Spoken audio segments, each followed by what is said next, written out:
Locked On Podcast Network presents Locked On Sports Today.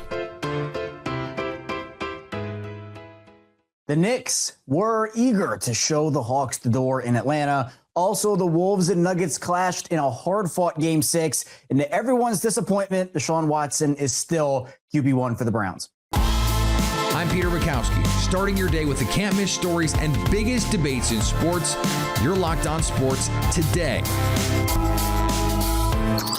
Searching all major sports. Found. Let's start with the biggest story. Well, that was over quickly. The Knicks absolutely obliterated the Hawks to close the series in 6. Locked On Knicks host Gavin Shaw reacted to the blowout of the year in Atlanta. First and foremost, XJ, I mean, my goodness, this was just a historic blowout. I mean, some of the craziest numbers. The Knicks, in the first half, they put together runs. I was tracking it throughout of 43-6, 51-8, and they had a 73-20 first half stretch against the team that beat them twice in this series. Like, this wasn't the end of a sweep.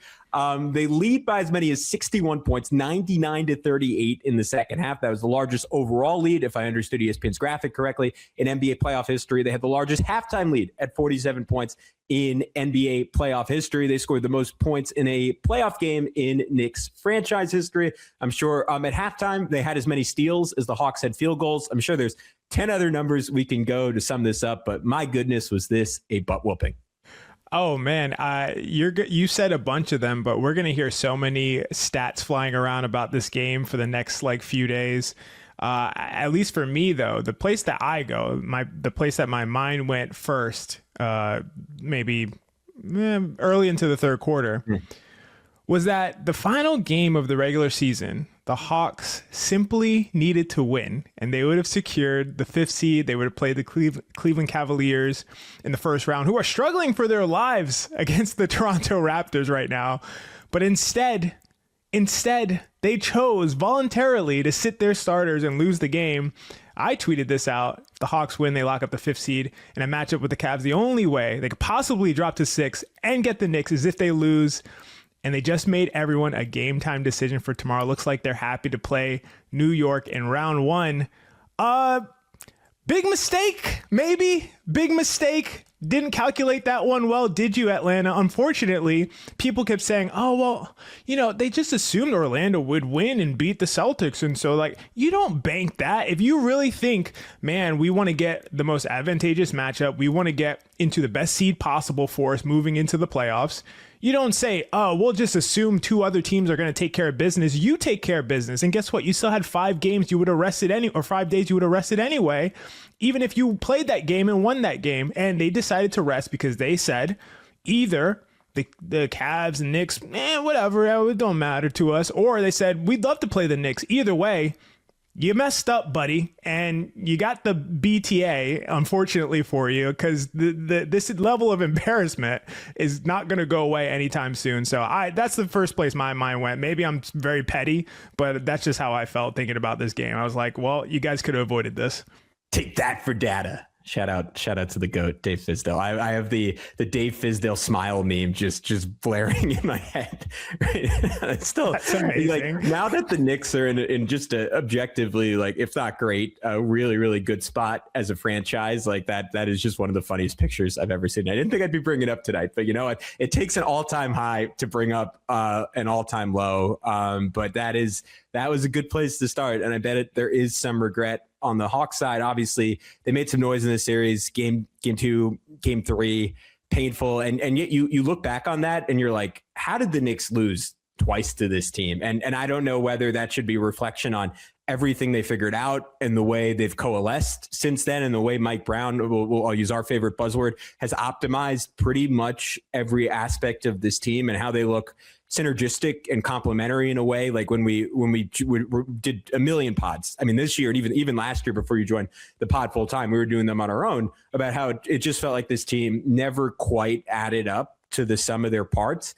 And now they are there and they are beyond. I mean, they are like, I always reference second half of 2024 because that was the one time where I was like, the team, like they were dominant against the best teams in the league and they profiled like a championship contender. Atlanta just had some clear flaws that the Knicks could really push on. And by game 6, instead of like loosening like a little bit and saying, all right, we're going to go a little soft, we're better than this team. Like the Knicks just sharpened the scalpel in such extreme ways and said, we're actually going to push on those advantages harder than we have at any point in the series. Like Mo Gay, you're going to have 15 feet to shoot every time. Dyson Daniels, congratulations, man. We're going to roll out the red carpet every time you have an open 3. OG Anunoby is just going to be essentially guarding no one and stunting towards like the wrong player to bait the Hawks to pass to the guy he wants them to pass to, and then he's going to jump in and pick it off. I want to get into these plays in more detail, but we're going to run that Jalen Brunson, OG Anunoby little flex action. But actually, there's 4 more layers to this to eventually get Jalen an open 3. Like the Knicks were like predatory is the term I would use, like in the last 3 games of this series. But actually, like what gives me so much confidence going to the second round, first of all, now that the whoever their opponent is will have to go 7 games after the Sixers embarrass the Celtics, and the Celtics are falling apart at the seams. That gives me some confidence. But the other thing that gives me confidence is the way the Knicks ramped up in this series from 4 to 5 to 6. Like 4 was such a gritty effort and a war, and 5 it was like, all right, they've established dominion over the Hawks. And game 6 was like, yeah, you guys literally, like, this term is overused, you guys belong in a different league than us. And the Knicks all of a sudden feel like get an analogy maybe some people won't appreciate, but the Jimmy Butler, Bam Adebayo Heat years of like, this is I want to curse here, but this is a freaking adult team at this point. Like you're going to look stupid if you are not ready to compete on that level. And next round, whoever they play is going to be a little bit more serious than Atlanta, but the Knicks just have a look to them that screams a serious basketball team, when so many people over this year, including us, have called this team unserious at times. Like I cannot speak enough to the fact of how locked in they are at this point. Stay up to date all year on the New York Knicks by subscribing to Locked On Knicks on YouTube or your favorite podcast app. You're Locked On Sports today. Coming up, the Nuggets tried to force a Game 7 on the Wolves. Before we get to that, the A's are playing competent baseball. The NBA playoffs are rolling along where every possession matters, every matchup is magnified, and every game can swing a series. And right now, FanDuel is giving new customers a great way to get in on the action. You can bet just $5 and get $250 in bonus bets if your first bet wins. The app makes it easy to follow the action with player stats, trends, and matchups all in one place. And during the playoffs, that extra insight really matters when you're looking at stars, role players, and key moments. It just makes the entire playoff experience more engaging from start to finish. Head to FanDuel.com to get started. FanDuel, play your game. The Athletics are still playing sound baseball a month into the season, sitting 3 games above 500 and leading the AL West. A's defeat the Royals 5-2, and Lawrence Butler, he ends up being one of the 2 heroes as he hits the big home run for the A's that put them up 4-1 at the time. And then how about Luis Severino? You know me. It is hard for me to give Luis Severino a lot of credit, but he went 7 innings and he was absolutely phenomenal today. Could this be a turnaround for Luis Severino as he possibly learns how to pitch in this home ballpark? But really nice to see the A's pick themselves up after a tough loss yesterday. Sometimes you'll see teams not being able to recover from losses like the A's had yesterday. So really nice to see them recover from yesterday's loss and win here today. A's will be going for the series win coming up tomorrow. Another series win for the A's on the line. They've been racking up these series wins, and that's how you put together a really good season. We'll see if the A's can do it tomorrow afternoon. The show will be up tomorrow morning. Make sure you tune in. Elsewhere on the diamond, the Reds took a series over the Rockies. Let's talk about Spencer Steer. So Spencer Steer played first base today. That's a plus. We know that he is a very good defensive first baseman. And today, he has 2 hits, 2 runs batted in, and a walk. Gets on base 3 times. Spencer Steer's OPS is up to 772. So he is playing much better. Last 7 games, he is hitting 304, 407, 522 with a homer, 4 runs batted in, and 3 walks, 7 hits, 3 runs scored, and just 3 strikeouts. He's found his stride, and that's been really nice to see. So to see them get that extra at-bat, that extra guy they can count on is awesome. And it's a guy that I was kind of wondering what his role could be with this team, because he wasn't swinging the bat very well. His left field play wasn't very great. And so you're kind of like looking around like, okay, they've got this guy, they've got this guy, they've got the corner infielders taken care of. Like, what is this role going to be? In the NBA, the 76ers tried to push the Celtics to 7. I can't believe it. 76ers force a game 7 with Thursday night's 106-93 victory over the Boston Celtics. The Sixers actually put together 2 great performances to force this Game 7 opportunity in Boston on Saturday. The big 3 came up huge in this one. Joel Embiid, now 21 days removed from an appendectomy. He's just 2 assists shy of a triple-double, including 19 points and 10 rebounds with 8 assists. As for the other members of the big 3, Paul George came up with 23 points for the Sixers in the win, and Tyrese Maxey led the way with 30. But really, all this was about mainly defensive effort by the Sixers, whether it was Paul George or Kelly Oubre or Joel Embiid or Justin Edwards, who came up with a great stop in the first half against Jaylen Brown. Defense was key. Jaylen Brown led the Celtics with 18 points, needing 17 shots to get there.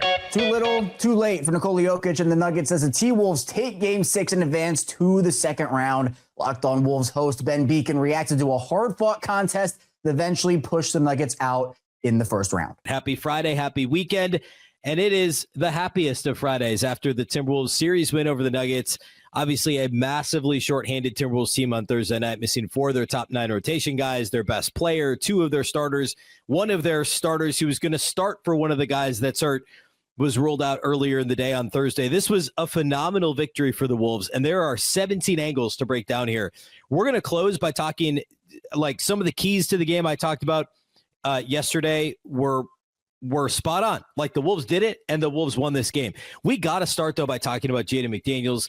We'll talk about Rudy Gobert a bit. We'll talk about TJ Shannon. We'll talk about the Chris Finch rotation stuff, pushing the right buttons, pulling the right levers. The Wolves playing just 8 guys, but mixing and matching lineups phenomenally.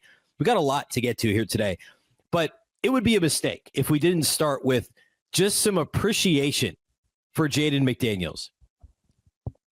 It is impossible to put into words. I'm going to try, but I'm pretty sure it's impossible to put into words, despite the best efforts, my best efforts that I'm about to have here, to describe just how amazing this series was for Jaden McDaniels.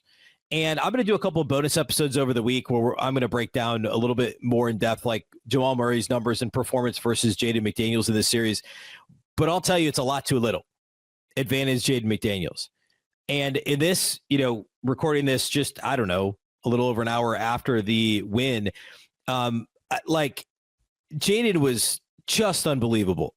And look, if he hadn't said the stuff he said after the Timberwolves won, Game 2, he made the comments about all the bad Nuggets defenders, like that alone, or I should say, take that out, and this is a legendary performance. 32 points, 10 rebounds, 3 assists, no turnovers, 2 steals and a block, a plus 16, a game high plus 16 in a game the Wolves win by 12. No Anthony Edwards, but then you add in by the way, Jamal Murray scoring 12 points on 17 shots in this game, and was a minus 18.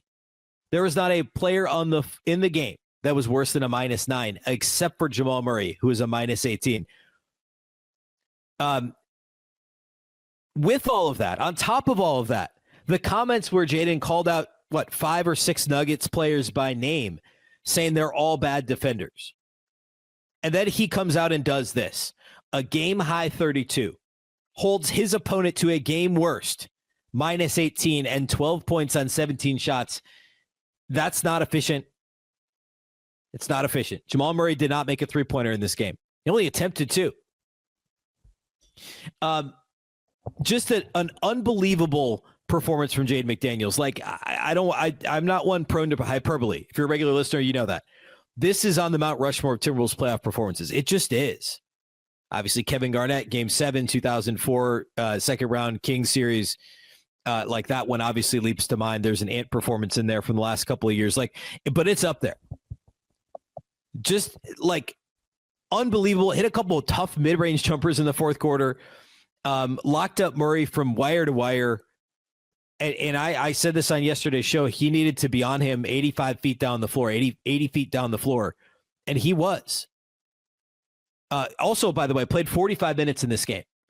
A game high 45 minutes, a game high 32 points, a game best plus 16 plus minus, and held his direct matchup to a game worst minus 18. Also second on the team in rebounding with 10. Tied for the team lead in stocks with 3. Second on the team in offensive rebounds with 4. Just an unbelievable Jaden McDaniels performance, and also showed composure, which he's done a lot more of this year. I thought he showed pretty good composure when Nikola Jokic charged at him a couple of games ago. Lots of good memes going around about the moment when the series was that Nikola Jokic for the fake hustle running down the court when he did. Lots of good memes going around about when the series was won. When Nikola Jokic showed the fake hustle charging down the court at McDaniels and Jaden grabbed his jersey and laughed. I mean, that's when the series was won, right? All right. So Jaden was amazing. No two ways about it. We also got to talk about Rudy Gobert. Rudy was phenomenal in this game. He had a near triple-double. 10 points, 13 rebounds, 8 assists for Gobert. Also had 3 stocks in this game, 2 blocks and a steal. 7 offensive rebounds, some big deflections late to keep rebounds alive against, it was part of, we're going to talk about lineups later and some of the stuff Chris Finch did in this game. Obviously limited in terms of the guys at his disposal that he was willing to play in essentially a do or die playoff game. I mean, nobody wanted to go back to Denver for game 7 for obvious reasons with no Anthony Edwards, etc. Stay up to date all year on the Minnesota Timberwolves by subscribing to Locked On Wolves on your favorite podcast app. Coming up, the Browns are rolling with Watson. Yuck. Unfortunately for everybody, Deshaun Watson is still the leader in the clubhouse at quarterback for the Browns. Locked On NFL hosts Tony Wiggins and Chris Carter discuss whether or not this is an actual surprise and if his contract is overshadowing Cleveland's future plans. Yeah, I mean, also, money talks, Wig. This man has a cap hit right now of $44.9 million. That's a lot of money. And they can't just cut him. They can't just get rid of him, because if you do, you're going to owe him even more. His dead money right now is still $131 million. Wig, that contract was crazy. Even if they hold on to it next year, his dead cap hit will be $86.2 million. They are not free of this man. They are still they have to work hard to keep him. Now he has some void years coming up, so you can wear that. But they owe him so much money that it's like you gotta at least give him a shot to be Deshaun Watson that he was years ago. But that's the thing.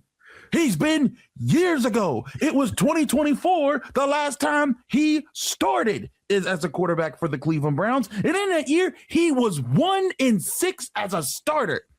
This is bad. Listen, I cover the Pittsburgh Steelers. Their quarterback situation is terrible right now, but it ain't nearly as bad as the Browns right now. And that is saying something. Well, I'm going to give Cleveland fans a little bit of hope here.